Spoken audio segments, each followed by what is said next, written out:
Olá, meu nome é Vinícius Leite, sou do terceiro ano de administração. Vim falar um pouco hoje sobre termoquímica, conteúdo do segundo ano.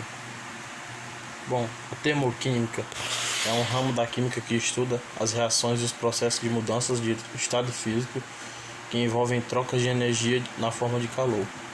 Existem dois tipos de reações e processos desse tipo, que são os endotérmicos e os exotérmicos. Bom, os endotérmicos significa para dentro, ou seja, são reações ou mudanças de estado físico em que os reagentes absorvem calor.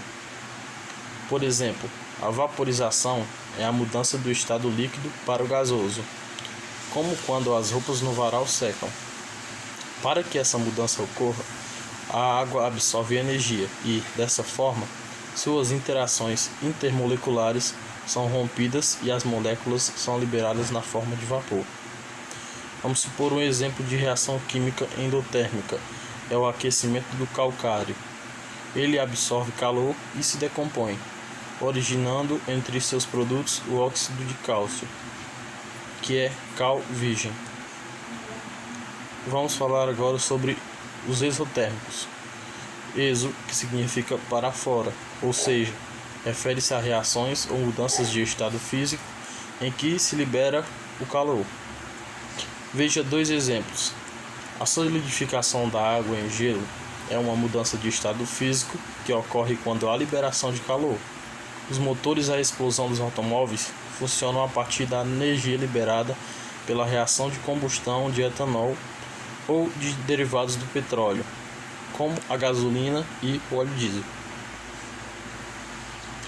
Dois conceitos importantes no estudo da termoquímica são a entalpia e a variação da entalpia, que se referem respectivamente ao conteúdo de energia das substâncias e à diferença de energia entre os reagentes e os produtos.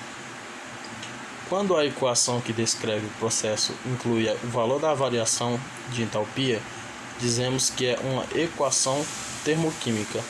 Se o valor de ΔH for negativo, quer dizer que o processo é exotérmico, porque a entalpia final é menor que a inicial.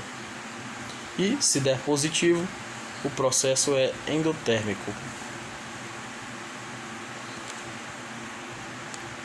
Uma reação química bastante comum e importante, que é um exemplo de reação exotérmica, é a combustão. Por exemplo, temos uma fogueira que libera grande quantidade de energia na forma de luz e calor. Esse calor liberado nas reações de combustão pode ser aproveitado para cozinhar alimentos e gerar aquecimento e outros tipos de energia, como a elétrica e a mecânica. A combustão da gasolina, por exemplo, faz um carro andar, e a combustão do carvão ou de outros combustíveis gera eletricidade para indústrias.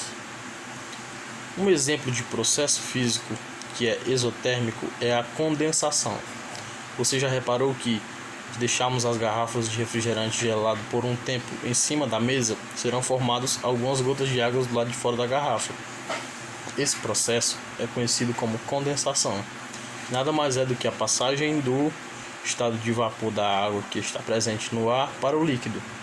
Isso acontece porque, ao entrar em contato com a superfície da garrafa que está a uma menor temperatura, a umidade do ar perde o calor e assim volta para o estado líquido.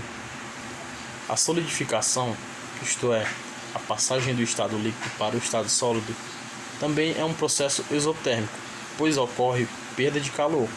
Esse é o caso da água que vira gelo. Por outro lado, os processos químicos e físicos que ocorrem da absorção de calor e diminuição da temperatura das vizinhanças são chamadas de endotérmicas.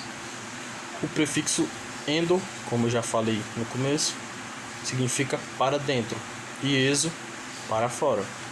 Um exemplo de reação endotérmica é muito importante, que é a fotossíntese, que a gente aprende na área da biologia. Isto é, a reação entre o gás carbônico do ar e a água para a produção de moléculas orgânicas, como a glicose, o oxigênio.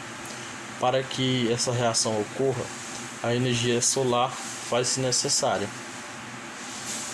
Um fenômeno físico que ocorre com a absorção de calor é a evaporação, passada de um estado líquido para o gasoso, no caso o vapor.